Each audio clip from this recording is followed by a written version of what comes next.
Hello दोस्तों, मेरा नाम है विपुल और आज हम बात करने वाले हैं खास करके उन स्टूडेंट्स को लेकर जो अब्रॉड प्लानिंग कर रहे हैं, जिनके माइंड में बहुत सारे क्वेश्चंस हैं कि कौन सी कंट्री चूज की जाए, कंट्रीज को लेकर बहुत सारे सवाल। और उन्हीं मोस्ट प्रेफरेबल कंट्रीज के अंदर से आज हमारे पास एक कंट्री के बहुत ही अच्छे एक्सपर्ट आए हुए हैं, जो ऑस्ट्रेलियन वीजा एक्सपर्ट है, Jatin Soni. Thanks for the invitation and one comment, shirt भी बहुत बढ़िया है और डोले बोले भी अच्छे बना लिए थैंक दोस्त। You, thank you. बताइए कैसा लग रहा है? I am good. How are you? आप बताओ कैसा चल रहा है? फाइन। बस देखते हैं आज ये बात कहाँ तक पहुंचती है और कितने स्टूडेंट्स की हम मदद कर सकते हैं। Hope for the best, like we will try to deliver the message to the maximum number of students possible. तो टेल मी भाई, आपको कितने साल हो गए इस इंडस्ट्री में काम करते हुए? हम इस इंडस्ट्री में since 1992, almost 32 years. Transglobe is being functional in this industry, and we have a success story of more than 72,000 students जो Transglobe की help से बाहर जा चुके हैं, and majority of the students, I'll say almost 80-90% of the students are well set in their career abroad. So with God's grace and with the effort of our expert counselors, we have achieved a very good milestone, and now we are with more than 35 locations globally. Very good. So almost आपको over 3 decades हो चुके हैं इस industry में काम करते हुए। Mm-hmm. तो आपको क्या लगता है उन कौन से कुछ फैक्टर्स को ध्यान में रखना चाहिए स्टूडेंट्स को बिफोर प्लानिंग और choosing country to for their further career और guidance they want to study? See, there are major 3 factors actually I would like to emphasize on. कि सबसे पहले तो फोकस होना चाहिए यूनिवर्सिटी पर। आप कौन सी यूनिवर्सिटी ले रहे हो, आप कहाँ से पढ़ाई कर रहे हो, वो बहुत इंपॉर्टेंट है। और दूसरा है कि आप लोकेशन कौन सा ले रहे हो। मतलब कि अगर आईटी सेक्टर में जा रहे हो तो आपको ऐसा लोकेशन प्रेफर करना चाहिए कि जहाँ पे आईटी सेक्टर आपको मिले। जब बच्चा पढ़ाई खत्म करके आगे जॉब के लिए जाएगा तो अपॉर्चुनिटीज भी तो मिलनी चाहिए ना।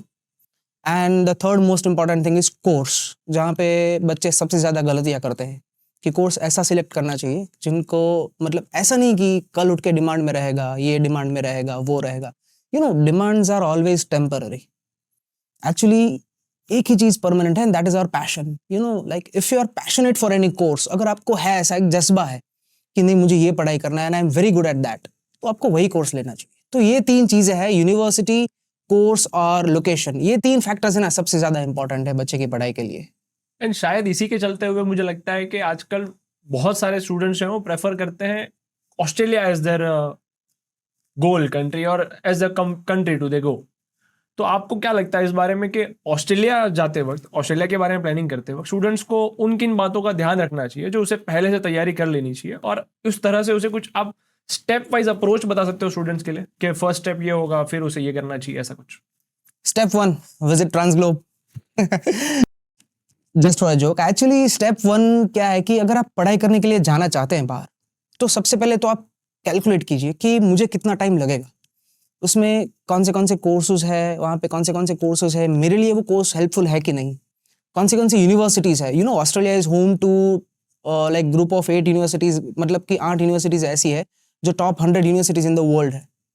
So, Australia is a home to those universities, out of very limited numbers of universities, and education system बहुत ही बढ़िया है ऑस्ट्रेलिया का। completely practical oriented है, क्योंकि मतलब वो है ना जॉब रेडी करता है बच्चे को। अगर किसी को है वहाँ पे प्रैक्टिकल एक्सपीरियंस मिलता है तो सीधी बात है वो थियोरेटिकल थोड़ी पकड़ने वाला है। प्रैक्टिकल एक्सपीरियंस मिलेगा तो बच्चा सीधा जॉब रेडी होगा, किसी को भी मतलब ऐसा फ्रेशर नहीं गिना जाएगा ना।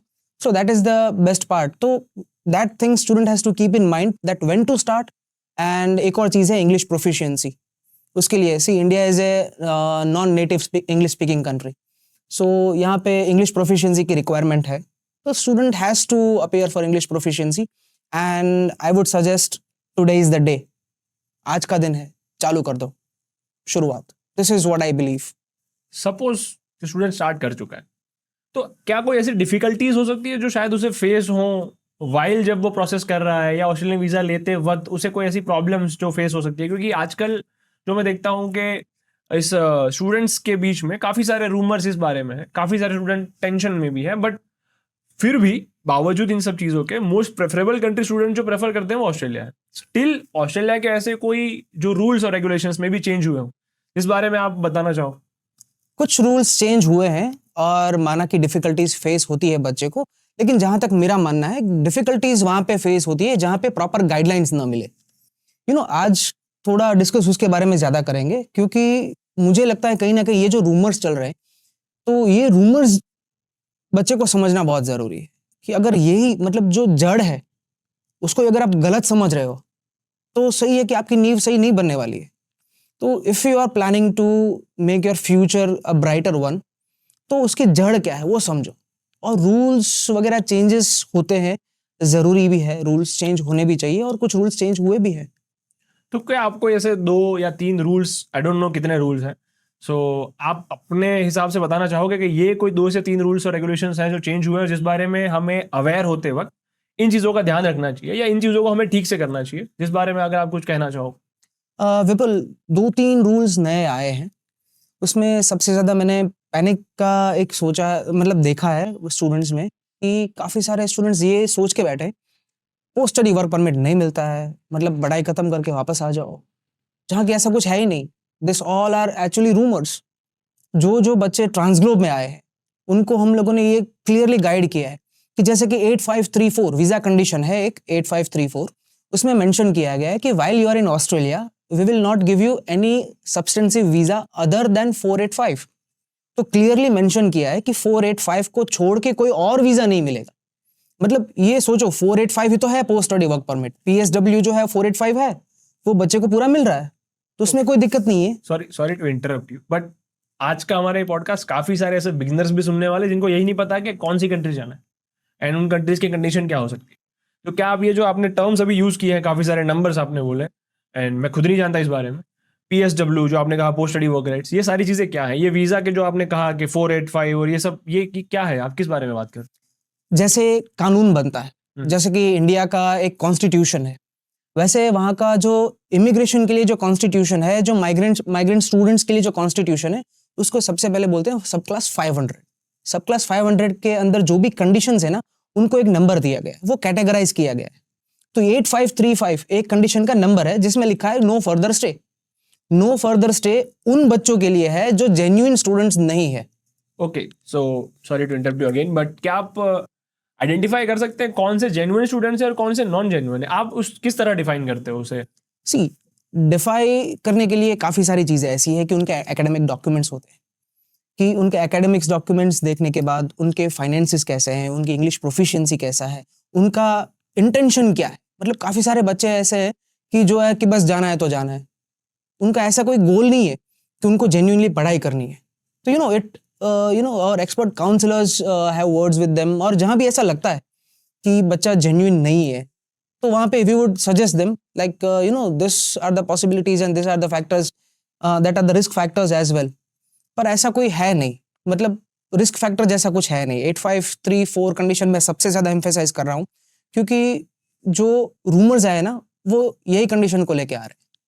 उसमें गवर्नमेंट ने क्लियरली मेंशन भी किया है, अगर आप नीचे पढ़ो ना वो रूल्स, कोई सबसे पहली दिक्कत यही है विपुल, किसी को रूल खोल के देखना ही नहीं है, ऊपर बस पढ़ लिया, बात कर।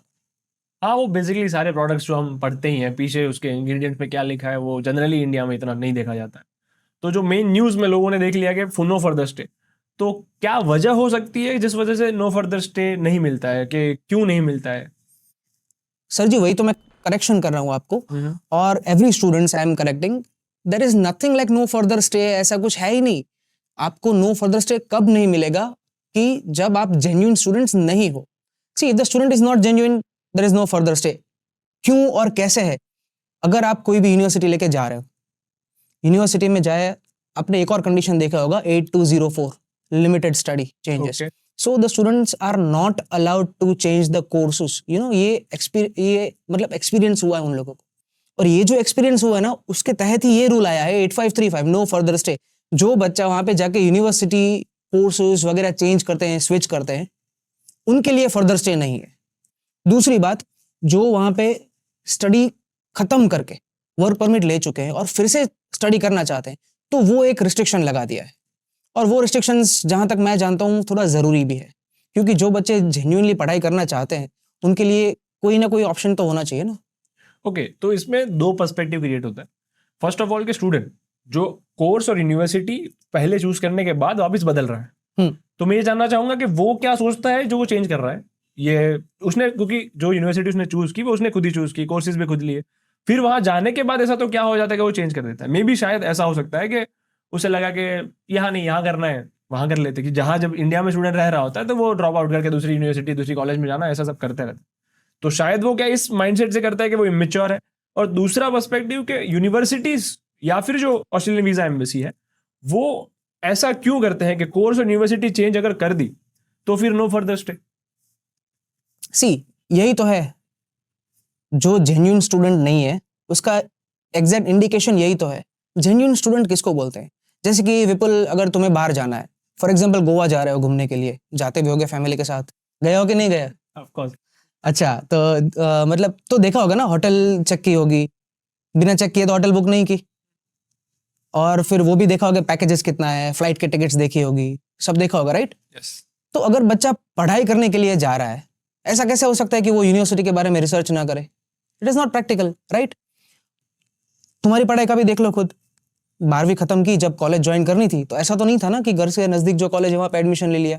एटलीस्ट 3-4 ऑप्शंस तुमने भी रखे होंगे, मैंने भी रखे थे। श्योर, सब लोग तो रखते हैं। यही तो है इंडिकेशन जेन्युइन स्टूडेंट्स का, कि आप जो भी हो, आप कितने क्लियर हो। आप बाहर पढ़ाई करने के लिए जा रहे हो तो यूनिवर्सिटी देखो, यूनिवर्सिटी समझो, कोर्स का स्ट्रक्चर समझो, और जब आप कोर्स समझ गए, जब आप यूनिवर्सिटी समझ गए, फिर नौबत आती ही नहीं है बदलने की। Okay, tell me if I am wrong कि मोस्ट ऑफ स्टूडेंट्स जो जाते हैं अब्रॉड पढ़ने के लिए वो सारे के सारे मास्टर्स के लिए प्लान करके जाते हैं, बैचलर्स के लिए भी है? रेशियो क्या है? ज्यादातर स्टूडेंट्स मास्टर के लिए जाते हैं कि बैचलर्स के लिए जाते बैचलर्स के लिए मैंने देखा है फुटफॉल, मतलब गिने ना तो, मतलब काउंसलर्स को जो मिलते हैं, जो हमारा ट्रैक रिकॉर्ड रहा है उसमें से बैचलर्स के लिए almost 40% of students and 60% students are looking for masters. हैं? ओके। क्योंकि एब्रॉड स्टडीज है ना, वो ज्यादातर ऐसा हो चुका है कि एक मेंटालिटी हो चुकी है कि थोड़ी मैच्योरिटी आ जाए उसके बाद, हालांकि ऐसा कुछ है नहीं। वहाँ का एनवायरनमेंट, वहाँ का एटमॉस्फेयर बहुत ही सेफ है। ऑस्ट्रेलिया का जो ईसोस एक्ट है, that is very much student friendly. उसके जितना, मैं बेट लगा के कहता हूँ विपुल, उसके जितना स्टूडेंट फ्रेंडली एक्ट किसी भी कंट्री का नहीं है। यू नो, आप थोड़ा इसको और डिस्क्राइब करेंगे, ईसोस क्या है? ईसोस इज मतलब एक जो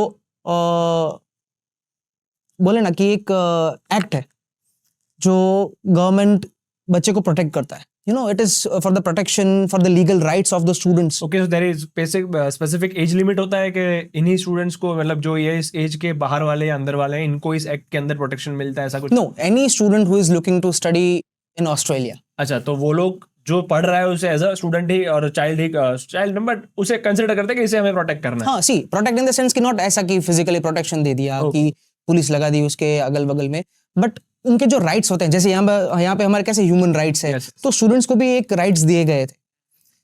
काफी सारे बच्चों ने मिसयूज भी किया है, उनकी वजह से थोड़ा बहुत रूल्स में चेंजेस आया है, मानते हैं, लेकिन वो पैनिक करने की बात नहीं है। लेकिन वो पूरा जो फ्रेमवर्क है ना, that is very much student friendly. मतलब स्टूडेंट को कोई भी दिक्कत है, मान लो कि अगर होम सिकनेस है, you just like you know, you just have to inform the university and they will guide you. Career assistance है, मैंने तो नहीं देखा मेरे करियर में कि मुझे किसी ने बिठा के ऐसा बोला कि बेटा ये करो, ये आपके करियर के लिए अच्छा है। तो you know, this factors are very impressive of Australia. ESOS पूरा एक्ट ऐसा है कि जो स्टूडेंट को सेंट्रलाइज करके एक डिजाइन किया गया है कि जिसके सारे फैक्टर स्टूडेंट के फेवर्स में हो।